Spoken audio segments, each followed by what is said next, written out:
in the ActionHub.tv studio from the Old Mutual Two Oceans Expo, and with me is John McEnroy. Welcome, John. Great to have you with us. Great to be here. Thanks a lot. Now, I've got to get this right. The Unogwaja Challenge. Tell us about it. The Unogwaja Challenge. Basically, in simple terms, it's a cycle race, or cycle journey, more specifically, that takes place from Cape Town to Pietermaritzburg in the 10 days prior to Comrades, and on the 11th day we run the Comrades Marathon. Have you guys got nothing else to do? Are you looking for something to fill your days with? No, it actually came about through a story that inspired us. And I mean, I for one wasn't much of a cyclist or a runner, and still probably aren't.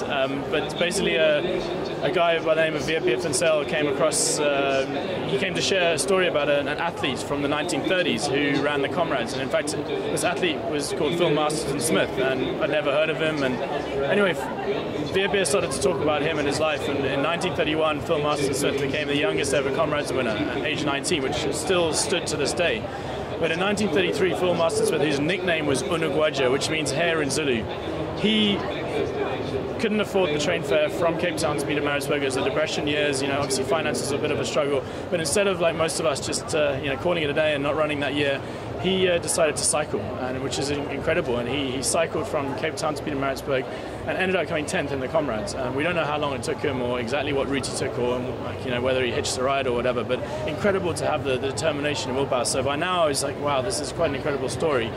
In 1942, then Phil Masterton Smith, hi Nikki, died fighting in the Second World War, and part of the things that I've been doing is I'm part of an initiative called Red Sock Friday, and we started wearing red socks many years ago when we heard a story about a war veteran in Port Elizabeth who would wear red socks at every memorial service or Remembrance Day, and eventually we find out, why is this guy wearing red socks? And it was because that him and his two mates, they made a pact at the Second World War that if anyone made it back alive, they'd wear red socks to always be together. So there was a real link to this. When I heard the story of Phil Masterton Smith, it was almost like a coup de foudre in French. Like it was meant to be. We felt compelled to do it, and it was about 5-6 months later we ended up doing the journey together. And it was me, myself, VP Vincel and his brother, and a really good friend of mine, Paul Blake, who's an Olympic hockey player. And the four of us embarked on this journey together, and it was one of the most inspirational and special journeys of our lives. And I guess this year what's really, really exciting is the legacy is going to continue, and we aim to create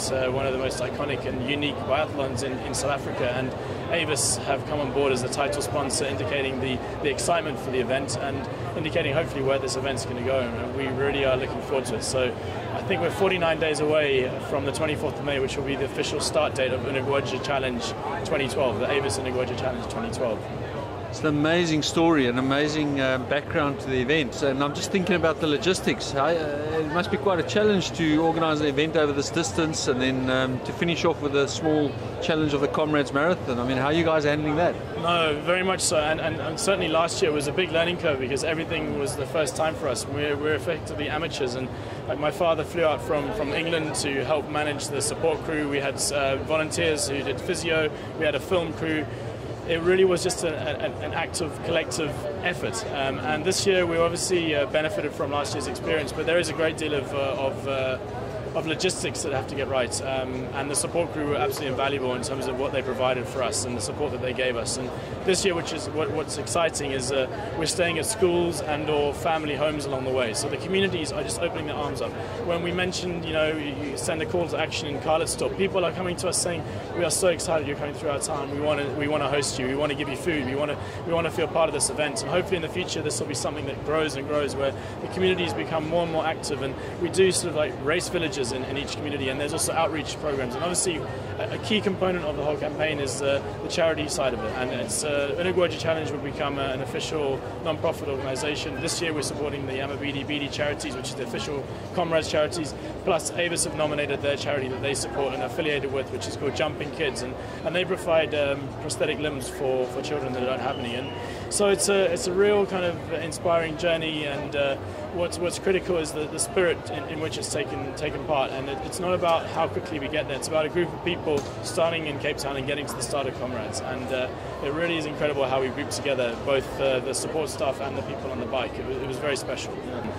In terms of next year, we've probably got a figure of about 20 participants in mind, so it's going to grow quite dramatically. And as you know, from a logistics point of view, that's going to be a headache, but a challenge we're really looking forward to. We're probably going to have a situation where we have Avis trucks going out ahead, setting up camp in schools and or other places that are suitable, and we'll have some kind of community activations. And obviously, 20 riders, it'll be from a dynamics point of view, and hopefully they'll come from South Africa, all over South Africa, but also different parts of the world. I've got some people emailing me, contacting me saying we want to be part of this journey, and so hopefully after this year there'll be more people in that vein.